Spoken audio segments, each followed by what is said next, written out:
As a Scooby-Doo fan growing up, there's one phrase that would commonly pop up across the series. I think we better split up. I think we better split up. We'll split up. I'll take the girls this way. Yeah, I know, and Scooby and me'll go the other way. Sure, it tends to work out in Scooby-Doo, but in more adult-oriented horror, very rarely will someone actually be right back when separated from the group. But I'm here to shed light on this subject, but with the gaming side of things. While it often goes poorly in movies and TV shows, splitting up the party in an RPG can create some interesting circumstances for the player. Recently, a friend and I were discussing the party splitting mechanic in a major section of Final Fantasy VI. This game has a pretty large roster of 14 characters, which is incredibly impressive for an RPG, especially one on the Super Nintendo. This large group of characters lent itself well to a party splitting system, as breaking apart your party was actually possible without shooting yourself in the foot. Most JRPGs, this game included, only let you use 3 to 4 characters at once, with the rest of your party taking up the bench at any given time. Since there are more characters than what you really need to beat the game, the developers threw in a curveball. By forcing players to break up their party into chunks, they had a variety of new things to think about. If you weren't using some of the characters in your party hardly at all up until this point, gonna have a bad time. Reserve party members do not gain experience in this game at all, so you need to actually fight with them in order to level up. First-time players could be caught in a really tough position if they aren't prepared for this, so in that way, it may not be the most fair design, but it's certainly interesting. The more I thought about this mechanic, some pros and cons definitely started to shine through. Since I already touched on one of the major negatives of splitting the party, I'll start with the cons. Like I said before, a system like this suggests that you level your party members equally. This could mean potentially doing more XP grinding than you would have liked, or investing resources on more characters than you may have wanted. This is definitely more noticeable in older RPGs with less streamlined grinding options. Beyond that, you will also need to use party members that you may not be perfectly fond of. Whether it be their gameplay style, their design, or their personality, if your party will eventually split up, you're going to need to spend some time with them. These things in conjunction can completely ruin strategies the player creates in the early game, which forces them to adapt in new ways, sometimes sooner than they should realistically be expected to. Creating a system like this could potentially lead to more plot scenarios, which potentially means more development time. This isn't necessarily the case depending on how the party is implemented, but I could see it being a good amount of extra effort in many scenarios for the people actually making these games. Now, with all that being said, I think there are some great positives to go along with the negatives here. Certainly enough to consider using this mechanic where it would fit anyway. First, splitting the party at certain moments allows for more opportunities for the entire party to be used. With no one riding the bench for an entire playthrough, you can actually see the unique aspects of each character, and you won't potentially miss out on a cool gameplay style that you barely even tried. This in turn introduces a new element of strategy to the game. Now you need to learn how to use every character in your party, and even more importantly, how they work with one another. Good party composition is one of the most important aspects to performing well in any RPG, and this is especially true when forced to make multiple parties out of one group of characters. Not only does this encourage more exploration and customization in your build, but it also lends itself to being a lot more immersive. If you really are the leader of a group of warriors, it feels a lot cooler assigning everyone to a job, rather than just assigning 3 people to fight with you and for everyone else just to warm the bench for the entire game. So, how does splitting the party look in practice across the gaming landscape? I know so far I've only brought up Final Fantasy VI specifically, but many games attempt this in a wide variety of ways. Final Fantasy would do this again in certain sequels, with 8 being a popular standout for a very key mission that involves splitting the party into 2 groups of 3. This is particularly interesting, because depending on your party composition, unique dialogue and items can be obtained in each playthrough. While some people dislike the missable aspect of this, I personally find it incredibly charming and impressive from a development point of view. Both Wild Arms and Dragon Quest IV do something similar, but in a completely different style. Being less for gameplay and seemingly more for narrative choices, each of these games takes the player through segments of the game with individual characters, only for them to converge later in the story.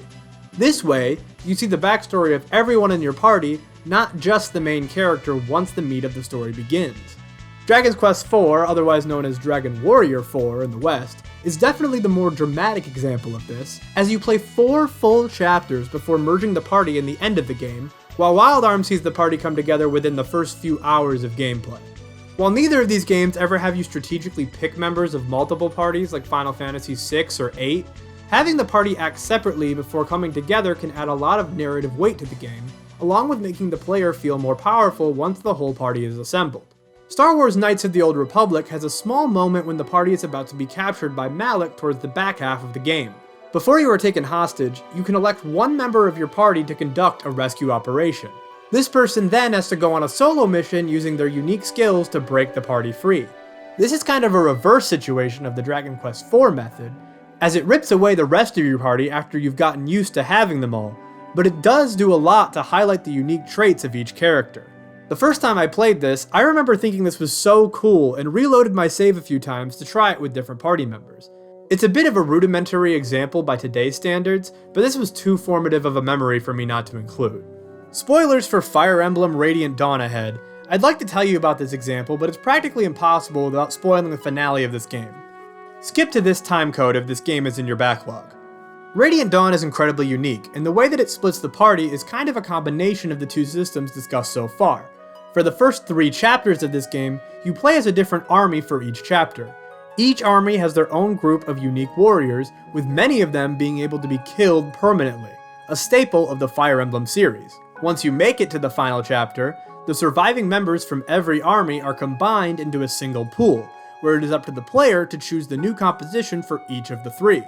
This is incredibly cool, and it provides a ton of variety on how each player will tackle this final section. There's a lot to take into account with this. On every team, you need a good variety of units, well-leveled members, and characters who synergize with one another well. If you struggled in earlier parts of the game and certain characters died on your way here, that makes this section even more intense, and your choices matter even more. While the idea of permadeath makes me anxious to get invested in so many characters, it does add an element of stakes that not many games can match, and it melds well with creating multiple parties like this in key moments of the game.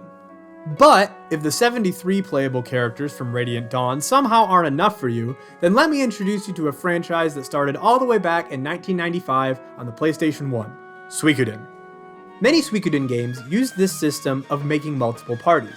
This works really well, as the series has always prided itself on the large number of recruitable party members, with the default being a whopping 107 party members.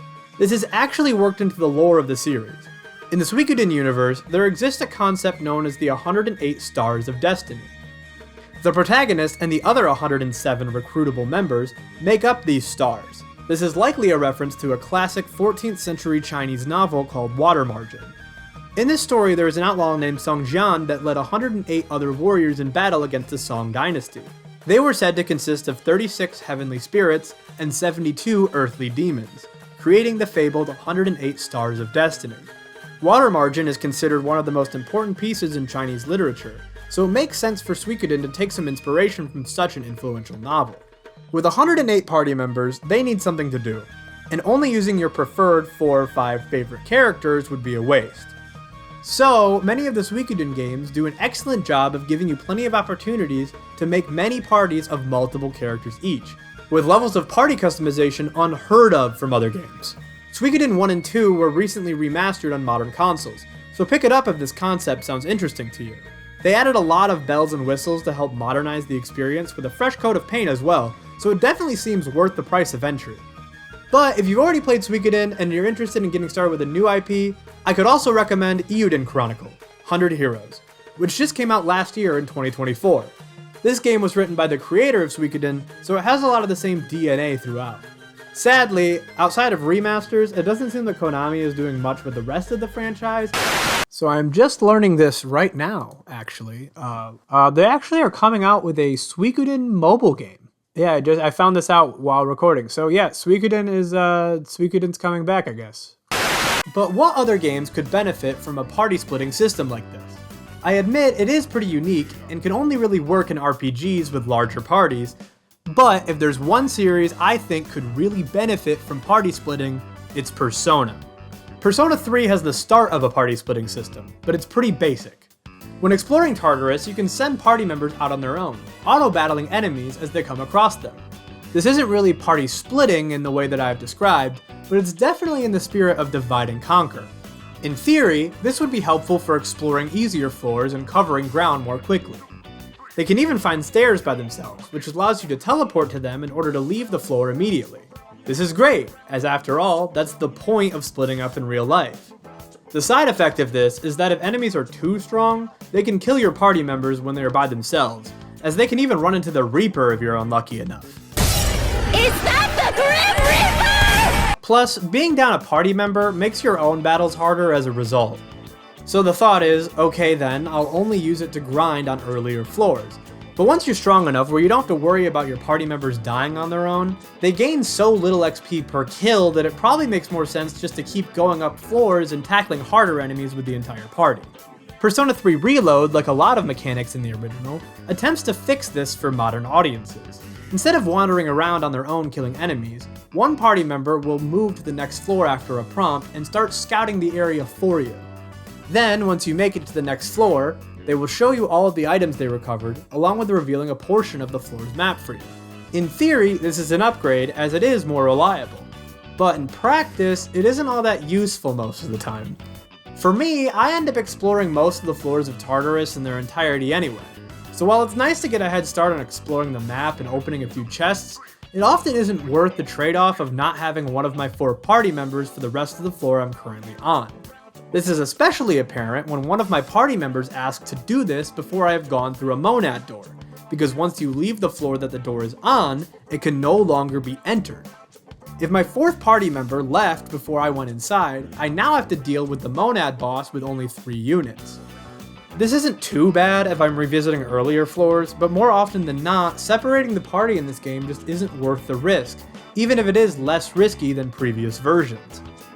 Persona 4 abandoned this idea, but with Persona 5 being focused around the concept of thieves organizing and carrying out heists, the concept of a party splitting system seems like a no-brainer. When coordinating a large-scale heist, it would make sense to have an A team and a B team and have them carry out separate, simultaneous objectives. But unfortunately, it just doesn't happen anywhere in this game. Persona 5 Royal is my favorite game of all time, but it doesn't mean that it can't be improved upon. Honestly, the only thing I consider actually bad about Persona 5 is some of the particular glaring issues with writing and characterization, but there are some features in retrospect that I think could have really benefited the game overall. Persona 5 not taking full advantage of a team of thieves splitting into multiple parties to take on different parts of a heist is one of the most disappointing missed opportunities in my opinion. In Persona 5, the maximum number of total combat capable party members is 8, with Royal shooting it up to 9 for the new Final Palace. That means on at least one occasion, or 2 in the expanded version of the game, the team could have been split in half and still have had enough members for 2 complete parties. While this means you would have had to lead one of the parties without Joker, not having a wild card that can use multiple personas would create an interesting challenge to consider for certain fights. You know what's crazy though?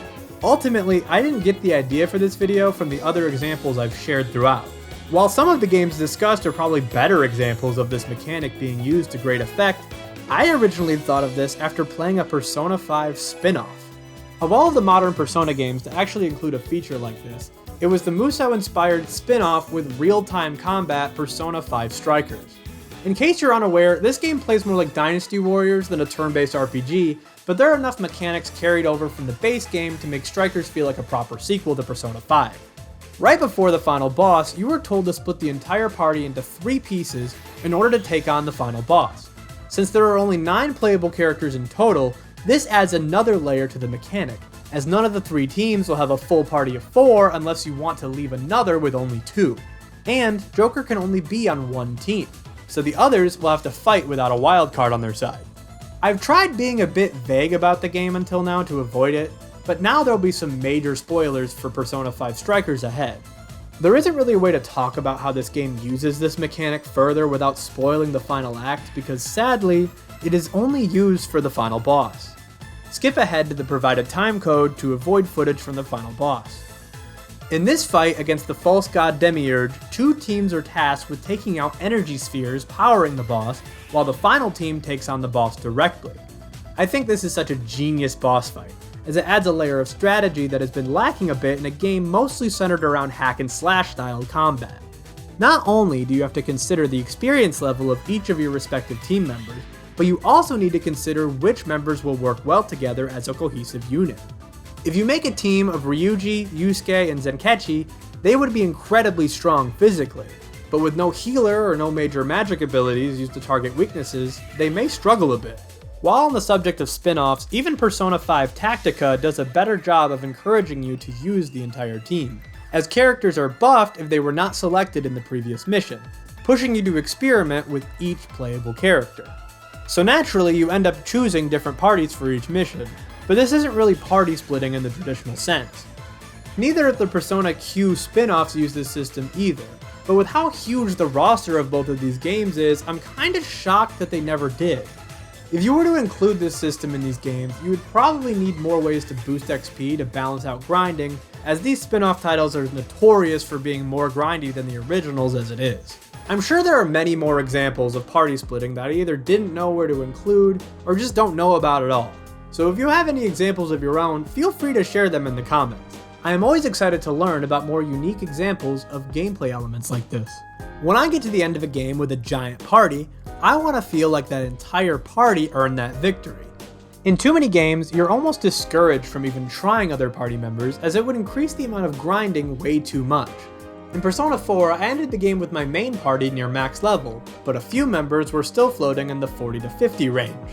While I enjoy the personality of the entire party, I can't be bothered to grind out levels on every party member if I can only ever use 3 of them anyway with no way to switch mid-battle or even mid-dungeon. So, party members that don't fit my playstyle as much, like Teddy or Yosuke, get benched for huge sections of the game. With modern RPGs starting to do away with excessive grinding as part of the gameplay experience, however, I think there's a greater opportunity than ever to include this mechanic in upcoming titles, at least in key sections of the game. I don't know whether or not this is a controversial take, but I think benched party members should always receive most, if not all, of the XP earned in battle so that they scale alongside the rest of the party. I personally enjoy the feeling of character growth that RPGs bring, so I don't want to trivialize leveling up altogether. However, I think streamlining this so that all of your benched members earn XP alongside you would create more opportunities for experimentation. You may end up using attacks and strategies you never would have if you didn't have to constantly worry about leveling up the rest of your squad. And better yet, you could add in a mechanic like splitting up the party without instilling a feeling of dread in the player when they realize most of their bench is incredibly underleveled to actually use in battle. Frankly, I just want to see more games implement this system so that every party member can shine. Each character in an RPG party is usually a fleshed out person. The developers spent a lot of time creating their design, backstory, moveset, and more, so it's always a shame to get to the end of a game just to go, huh, I barely used them this whole time. I believe that modern titles truly can make this a problem of the past by encouraging mechanics that use the entire party, because even in video games, it never feels good to be a bench warmer.